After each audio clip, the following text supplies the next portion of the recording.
Since my last encounter with the ride-by shooters, where I had emptied my clip and was left vulnerable, I had learned to keep exit or safety shells. Running aimlessly about, frantically looking for Mom, I totally forgot I had the gun in my hand. I tucked it while jogging down the household appliance aisle. Not finding her there, I panicked, remembering how I had been locked in the surplus store. I made my way then to the door, and there, among other scared to death shoppers, I found Mom. She was grief-stricken, and with her nerves in shambles, I grabbed her arm and ushered her away from the crowd. "Boy, was that you?" she said, hoping against hope that it wasn't. "Kody, what happened?" I made no attempt to explain. My sole intent was a timely escape. We drove in silence, block after block. We never even looked at each other. Back across Western Avenue, I began to breathe better as I finally reflected on what I had done. Fuck him, he was going to shoot me. I justified my shooting of him with self-defense. This thing was very dangerous. We all knew one another. It's like the CIA and the FBI going to war. There's no escaping once sighted.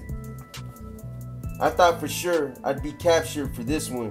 After all, the Oriental knew me and folks had seen me with the strap gun. However, my arrest was not forthcoming.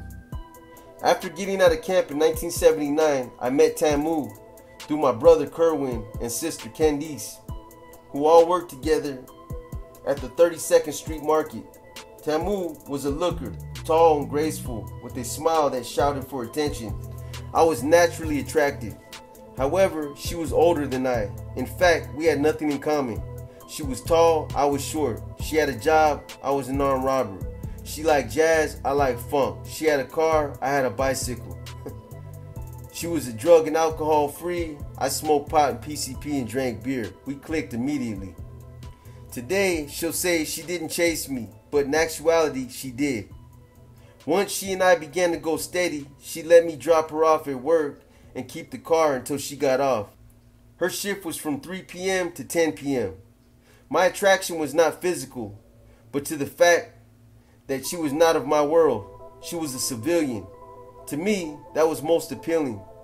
She was not with me because of my reputation or clout, but for me as an individual. So when I went around her, I would present myself as Kody without the monster persona. I'd take my shades off, tuck my flag, and not let her know when I was strapped.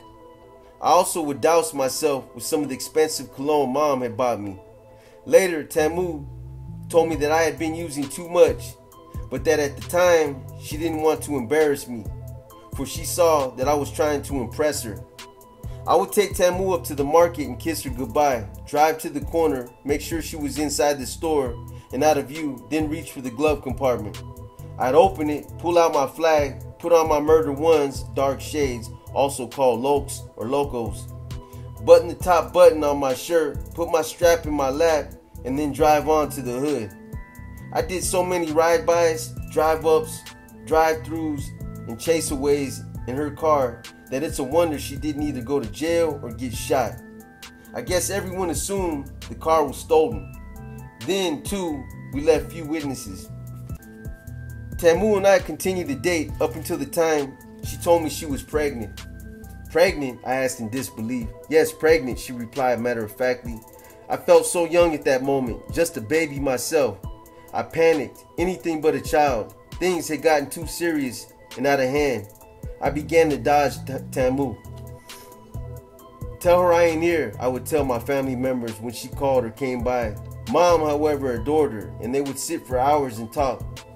Often, I'd come in from a hard day of campaigning, shotgun slung over my shoulder, and Tamu and Mom would be in the front room talking. I'd acknowledge them with a nod, then head on down the hall to my room and fall out in a dead sleep. I began not to care if she saw me as monster or not. I tried to push her away with the raw reality of who I was. She wasn't budging. Besides, Mom hated China for reasons I never knew. Perhaps because she saw that she and I were on the same path, whereas Tamu could be a positive influence in my life. I wasn't by any means ready to have a child though. To me that meant settling down, another obligation. I already had pledged my allegiance to the set, so I was in a rough spot. I had to pick either Tamu and my unborn child or my career in the set. This aided me for several months. Sure, I liked Tamu, but not enough to forfeit my stature in the set. All I had worked for so hard to build would be left to dangle in the wind, unfinished. Enemies, I thought, would overrun the hood if no one rallied the troops. Then, too, I felt an obligation to Tamu. She hadn't got pregnant alone. Besides, the child would be totally innocent party in this matter and deserved a fair chance. In those months of consternation, I shot more than a few civilians as my concentration was continually broken with zigzag thoughts of my future. On July 28, 1980, I got a call from the hospital. I'm in labor. I heard Tamu's voice speak over the phone. Are you coming here? Yeah, sure, I'm coming, I responded as all my confusion and indecisiveness boiled up and over to the brink of comprehension. I got my coat out of the closet in a complete daze, not knowing exactly what to do. I reached up under my pillow, took a hold of my 9mm, checking the clip, 14 shots. I was past the days of half-loaded weapons. Shit had escalated to the point where individuals were being sought for extermination. I, of course, was on the last 3 sets most wanted list. Walls told the story. In fact, enemies spray painted my name on walls in death threats more often than I did to advertise. Wearing my fresh Pendleton shirt, beige khakis, and biscuits, old men comfort shoes, the first shoe officially dubbed a Crip shoe, I threw on my black bomber jacket and stepped out into the warm summer night. I walked up 69th Street to Western Avenue and took a car at gunpoint. Still in a state of indecision, I drove toward the hospital. I intentionally drove through the 60s hood. Actually, I was hoping to see one of them before I had made it through. And what luck did I have? There was bank robber, slipping, not paying attention, not being vigilant. Hard on the side street. I continued past him and turned at the next corner, parked and waited. He would walk right by me. Sitting in the car alone, waiting to push yet another enemy out of this existence, I reflected deeply about my place in this world, about the things that were totally outside the grasp of my comprehension. Thoughts abounded I never knew I could conjure up. In retrospect, I can honestly say, in those moments before bank robber got to the car, I felt free. Free, I guess, because I had made a decision about my future. Hey, I called out to bank robber, leaning over to the passenger side. Got a light? Yeah, he replied, reaching into his pants pocket for a match or a lighter. I never found out which. I guess he felt insecure because he dipped his head down to window level to see who was asking for a light. Say your prayers, motherfucker. Before he could mount a response, I blasted him thrice in the chest. Started the car and drove home to watch Benny Hill. Banging was my life. That was my decision. The next day I woke up feeling good. I got a call from China and we talked briefly about my decision. She had been totally bent out of shape by the fact that I had gotten a civilian pregnant. She felt disrespected as she thought she was all I needed in a woman. Lover, comrade, shooter, driver, etc. She didn't understand. I have always been intensely private, or at least I've always wanted a side of me to remain private. Being with Tamu in her world afforded me this opportunity. It was an escape to a peaceful enclave for a couple of hours. The places she took me, bangers didn't frequent. This was before the influx of narcotics, primarily crack. We are all of the same economic status, broke. Now, with so many ghetto-rich homeboys from every set, no places beyond the grasp of bangers. I needed those escapes to maintain sanity. Often I felt that I was carrying the weight of the whole set on my shoulders. On a chilly October night in 1980, about 20 homeboys were assembled in front of the blue apartments on 80th Street when a 64 Chevy came barreling down the street with its occupants hanging out holding guns, long barrel shotguns. Instinctively, we took cover. Instead of shooting, they just hollered their set, 60s, disrespected ours, and kept on going. Though I didn't know it at the time, simultaneously 4 blocks away on 84th Street, Twinkie and his girlfriend were arguing. April wanted to go home that night instead of spending the night again. Twinkie had no problem with that, but it was almost midnight. April insisted on being walked to the bus stop. Twinkie gave in. Taking his .25 automatic along, they made their way to the nearest bus stop at 83rd and Western. April lived on 62nd and Harvard in Bloodhood. Once at the bus stop, they stood and talked about different things concerning the set. April was China's road dog and a homegirl too. Suddenly, Twinkie spotted the Chevy, which we had identified as Pretty Boy's car. He pulled out his weapon to fire on the car, but April pulled his hand, saying he should let them go on. They weren't bothering anybody, and that they probably hadn't even seen them. Twinkie put away his strap. Not 3 minutes later, the 60s crept up from behind and fired one round from the long barrel shotgun, striking Twinkie in his upper left side below the armpit. Basically, a heart shot. Twinkie, in shock, ran across the street and collapsed. The shooter sped away. Twinkie's mother and younger brother, J.R. Ball, also a homeboy, were retrieved. It's been reported that in his last moments, Twinkie said repeatedly, "Mama, I'm gonna be good. I ain't gonna bang no more, Mama. I'm gonna be good." He died soon after with buckshot in his heart. Twinkie was 14 years old. At approximately 3 the next morning, I was awakened by a call from Twinkie's mother. I still did not know of his death. "Kody," she said in an icy voice unfamiliar to me, "They killed my baby last night. They killed my James last night." Then she started screaming frantically. "Who?" I managed to say through her screams. "The motherfucking 60s. Come over here right now, Kody, right now." I dressed quickly, strapped down, and rode my bicycle 24 blocks to her house without so much as a care about security or the wind chill factor. I had not put Twinkie on the set, but I dug him. He was a stalwart soldier and would have been a ghetto star. On Thanksgiving 1979, he and another homie, Little Doc, and I were walking down the street. I was strapped with the .22 revolver and Little Doc had a .44. No sooner had I handed the gun to Twinkie than the police rolled up on us. Twinkie was captured with the strap. Doc and I ran. He had just gotten out of camp and now he'd been murdered. Grieving, I made my way up the drive and knocked at the door. It was opened by J.R. Ball with a fixed expression of grief and anxiety on his face. Stepping inside, I could feel the tension. In the living room, I saw 4 guns on the coffee table, 2 shotguns and 2 revolvers. I looked from the guns to Twinkie's mother, her face a mask of steel, eyes burning like hellfire. Doc came in after me. Once both of us were seated, Twinkie's mother got to her feet and walked around to us. "Those guns belong to James," she said, picking up one revolver, then another. "He would want you to have them. He would also want you to use them. You were his homeboys, his friends, and because of this, I have called you two over here to tell you personally, I don't want to ever see you again if you can't kill them motherfuckers that killed my boy.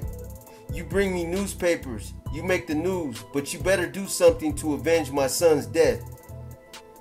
I just sat and looked up at her with total admiration. Damn, she was down. "But first," she continued, "I want you two to come down to April's house with me." She grabbed her car keys and we both followed her out to her car. Once inside the car, she explained that J.R. Ball had been unnerved by Twinkie's death and had that night advocated his oath to the hood.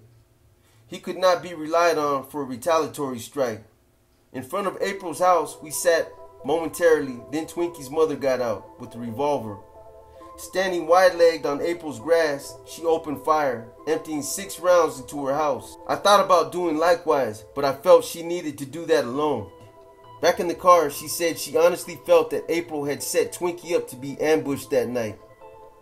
She added, "We should kick April off the set." I told her, "I'll talk to China about it."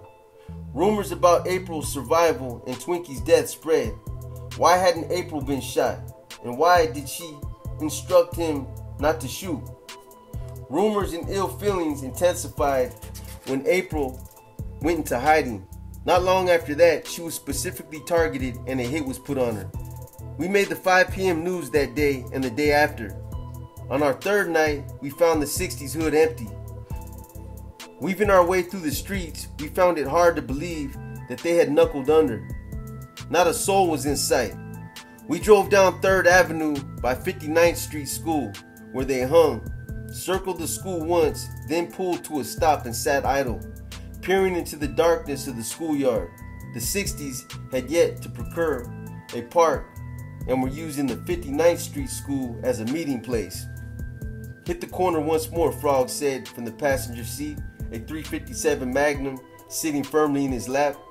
Little GC sat on the edge behind me. He had a .22 Remington rifle with 18 shots. Starting off around 3rd Avenue, again we picked up a tail. Keeping my head straight so as not to seem panicky in case it was the police, I surveyed the front grille and lights. No, it wasn't a police car. The police, at least the 77th Street Division in our hood, were driving Furies. This car behind us was a Chevy, a '66 Impala. Keeping my head straight, I spoke softly to Frog. "Cuz, you know why we can't find these fools?" "Why?" Frog answered. "Cuz these motherfuckers is behind us." "Don't look back," Frog mumbled and adjusted his rearview mirror. "Just keep straight, keep straight. Now speed up a little and turn left on 5th Avenue. Frog was instructing me like a driving instructor. At the first driveway, bust a U-turn. Speeding up to 5th Avenue past 4th, I thought about the danger of clocking. Continuously, non-stop, as in time, these cats 3 days in a row. Perhaps we had put too much on it. No doubt, they were out on patrol and were possibly heavily armed in hopes of finding some intruders. Just our fucking luck.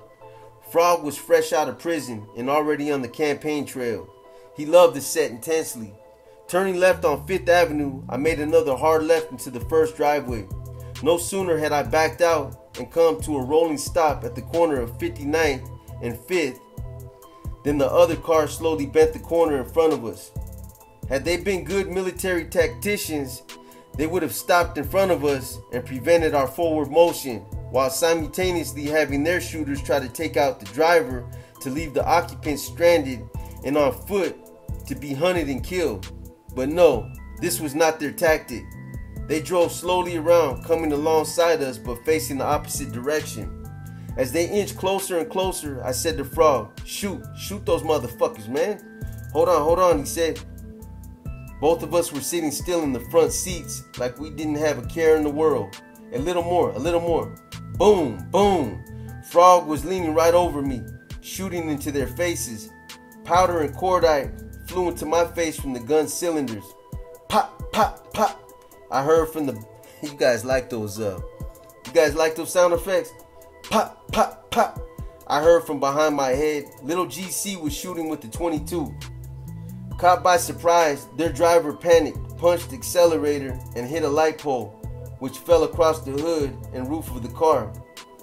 We sped down 50th Avenue to Slauson and made a right.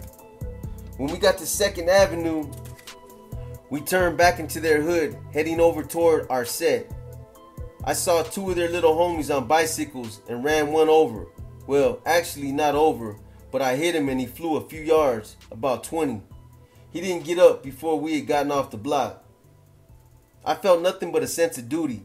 I had been to 5 funerals in the previous 2 years and had been stilled by seeing my people whom I had laughed and joked with, played and eaten with, dead in the casket. Revenge was my every thought. Only when I had put work in could I feel good that day. Otherwise, I couldn't sleep. Work does not always constitute shooting someone, though this is the ultimate. Anything from wall banging, writing your set name on a wall, advertising, to spitting on someone or fighting, it's all work. And I was a hard worker.